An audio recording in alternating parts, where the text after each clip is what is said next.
nossa rotina, nossa trajetória, a gente está cheio de planos, expectativas e objetivos, não é? Mas com o tempo as prioridades podem mudar. A vida que você tem levado nos últimos tempos ainda faz sentido? Aqueles sonhos e as metas que estavam tão claras ainda são relevantes para você, para quem você se tornou ou está se tornando? A gente conversa agora com Carla Félix, gestora de pessoas e psicóloga, que também teve esses questionamentos gerados e vai contar um pouquinho sobre sua história e também sobre todo o trabalho que realiza com muito profissionalismo. Bom dia, Carla, bem-vinda. Oi, Lucas, bom dia, obrigada. É um prazer poder estar falando sobre empreendedorismo, sobre trajetórias de sucesso. Primeiro eu queria começar te perguntando quais são os sinais dessa perda de sentido. A gente normalmente escolhe a carreira bem cedinho, né? Ou é escolhido por ela. Algumas vezes a gente é escolhido por ela. E chega um momento da nossa vida, acho que acontece com todo mundo, uma segunda etapa da vida, que a gente começa a se questionar, a ver se aquilo tá legal, ou então, sabe, domingo à noite, assim, já começa a se entristecer, dá aquela dorzinha no estômago, vai para o trabalho meio chateado. Pequenos sinais que vão acontecendo e que a gente vai se dando conta aos poucos de que aquilo não está mais tão legal. Pode ter sido legal até aqui, mas talvez a partir de agora eu tenha outras metas, eu esteja num outro momento de vida, eu queira fazer outras coisas que fazem mais sentido para quem eu me tornei hoje, e aí os incômodos começam a surgir.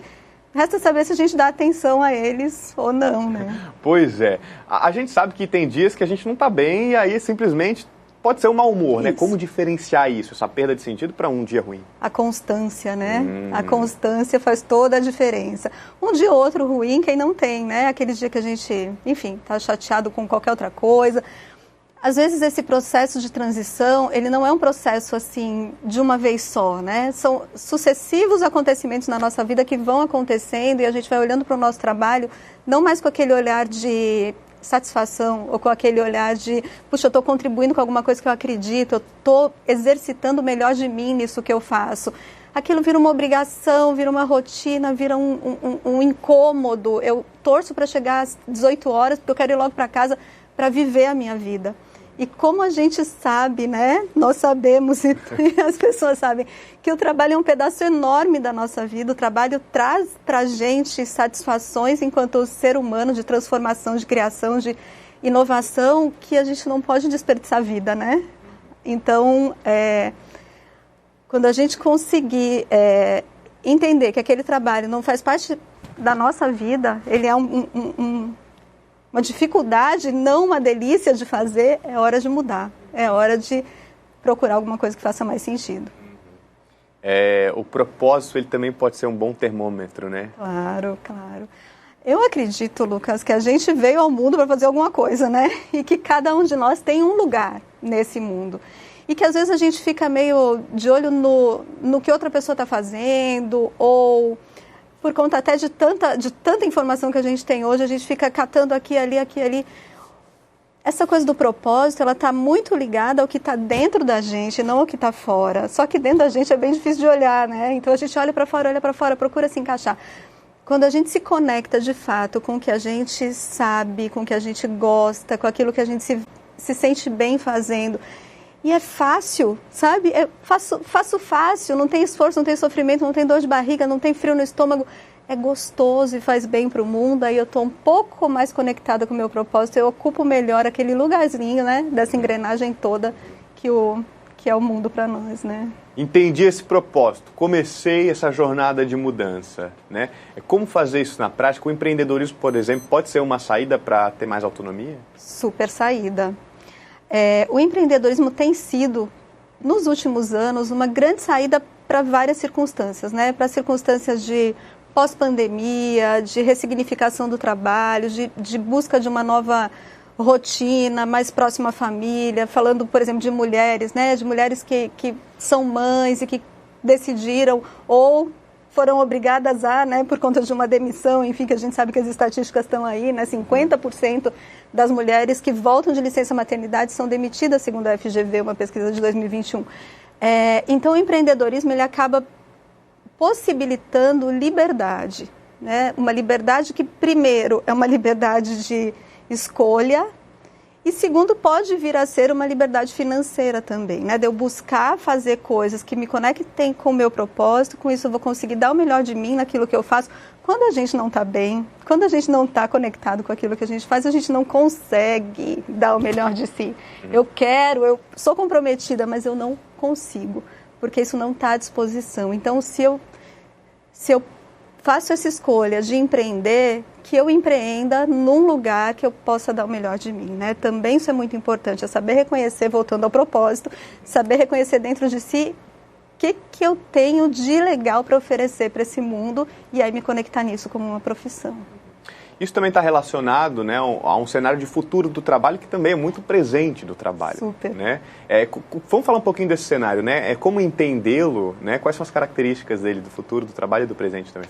Você sabe que até 2020, né, falando aí desse marco, eu já vinha estudando muito a respeito desse futuro do trabalho, da empregabilidade futura, como é que esses novos contratos, né, entre patrões e empregados vão se dar. E já vinha-se muito nessa tese da multiplicidade, né, que esse modelo que eu, por exemplo, fui criada, né, que é um modelo de estudar, fazer uma faculdade, passar num processo seletivo, entrar numa empresa e de repente ficar nessa empresa por 20 anos, 30 anos, é um modelo que cada vez tem diminuído mais, né? Não que as oportunidades de emprego formal não existam, claro que existem, mas existe um novo desenho de presente do trabalho, de futuro do trabalho, que é a gente poder trabalhar para múltiplos empregadores. Então, eu posso ter um job de 6 horas, num contrato mais formal, eu posso vender meu serviço empreendendo part-time, e isso tudo pode, inclusive, ajudar na transição de carreira, porque se eu estou fazendo múltiplas coisas e vendendo meu serviço para múltiplos lugares, eu consigo também saber onde é que eu me sinto melhor. E eu consigo saber o que vai me dar mais alegria e mais retorno financeiro também, é claro, dentro desse contexto. Claro. A gente preparou uma arte, pessoal, para você que está acordando conosco, para entender quais são as prioridades desse mundo, né? A Carla, enquanto gestora de pessoas, vai comentar um pouquinho para a gente. Pensando nesse cenário em 2023, vamos colocar na tela também para entender quais são os focos, né, dos recursos humanos em 2023. Olha só, a gente tem ali eficácia do líder e do gerente, experiência do funcionário, design organizacional e gerenciamento de mudanças, recrutamento e também aí o futuro do trabalho. A fonte é a Gartner, que é uma empresa de gestão de pessoas. Está adequado, Carla? Está adequado. Liderança, que é o primeiro tópico ali, liderança é uma coisa extremamente estratégica, mas nem é só em empresa, né? A gente, quando está em processo de formação profissional, é fundamental que a gente tenha alguém em quem se inspirar. Então, formação de liderança, que os líderes sejam mais inspiradores do que naquele modelo antigo, né? Que é um modelo mais de autoridade e tudo mais, não está por fora. O novo modelo de liderança é um modelo de inspiração, de inspirar para que eu possa dar o melhor de mim. A gente vinha falando dessa coisa da multiplicidade, né? A experiência do funcionário como é que o local onde eu trabalho me oferece oportunidades para que eu possa desempenhar e para que eu possa me sentir bem, me sentir saudável, me sentir seguro.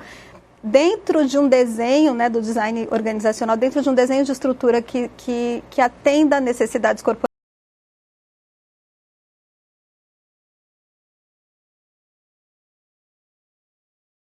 Mudou um pouco recentemente, né? Agora é quase tudo online, antigamente era totalmente presencial.